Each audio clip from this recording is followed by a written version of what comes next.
एक गांव में भोला नाम का एक किसान रहा करता था। उसके पास एक छोटी सी जमीन थी और उसमें वो अपना घर चलाने के लिए खेती किया करता था। उसके पास जो कुछ भी था उससे वो संतुष्ट था। उसके परिवार में उसकी पत्नी सीमा और एक बेटा राहुल था। तो एक दिन, अरे सीमा, अभी खाना बनने में कितना समय और लगेगा? तू रोज देर कर देती हो। लोग अब तक खेतों में पहुंच चुके होते हैं, मैं ही सबसे देर से पहुंचता हूँ। खेत चले जाने से भी ऐसा क्या पा लेते हो? मैं यहाँ चूल्हे में फूंक मार मार के परेशान हो गई हूँ। मेरी मदद करने वाला भी कोई नहीं है, मुझे सब खुद करना पड़ता है। खाना बनने में 15 मिनट और लगेंगे। ये तो तुम्हारा रोज का रोना है। मुझे रोज देर हो जाती है। मैं बैल को तैयार करता हूँ, तब तक तुम मेरे लिए खाना बांध दो। भोला बैल को ले आया। जब तक सीमा ने उसका खाना तैयार कर दिया। अपना खाना समय से खा लेना। काम में लगने के बाद आप रोज रोज खाने को भूल जाते हो, आज मत भूलना। जब मैं काम पर जाता हूँ तो तुम कितना अच्छे से मुझसे बात करती हो, लेकिन कभी कभी बिना बात के ही मेरे ऊपर बहुत गुस्सा करती हो। बड़ा अजीब व्यवहार है तुम्हारा।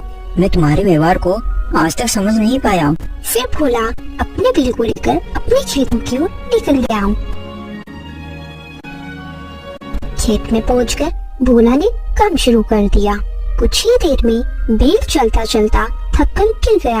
अरे महेश, क्या हुआ तुम्हें? फिर से थक गए तुम? लेकिन तुम भी बहुत बूढ़े हो चुके हो।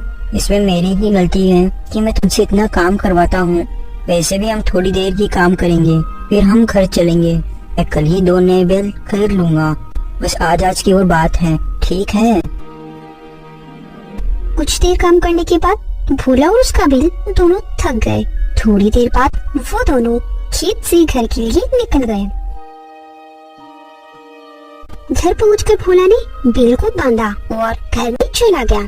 सीमा, बैल को खाने के लिए घास डाल दो और पीने के लिए पानी डाल दो और मेरे लिए खाना लगाओ। मैं हाथ पैर धोकर आता हूँ। सारा दिन घर का काम करके और खाना बनाकर मैं थक गई हूँ। अब मुझ में ताकत नहीं है। अब आप खुद ही अपना खाना ले लो और खा लो और बैल को भी आप ही चरा डाल दो। मेरा कहा तो तुम कभी करोगी ही नहीं ना। चलो तुम मुझे खाना परोस दो और फिर जो करना है तुम वो करो। फिर भोला ने खाना खाया और अपने बैल को चारा डालकर पानी पिलाया। फिर रात होने पर कल मुझे दूसरे गांव जाना है नए बैल खरीदने के लिए। पता नहीं नए बैल खरीदने में कितने का खर्चा आएगा। अरे हमारे पास ये बैल तो है, फिर नए बैल की क्या जरूरत है?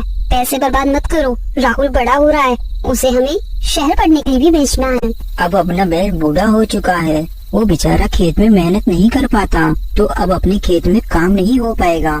इसलिए मैं 2 नए बैल खरीदने की सोच रहा हूँ। अभी जो मेरे पास पैसे हैं उनसे मैं बैल खरीद लेता हूँ और फिर बैलों से खेती करके राहुल की पढ़ाई के लिए पैसा जमा कर लेंगे। आए बड़े,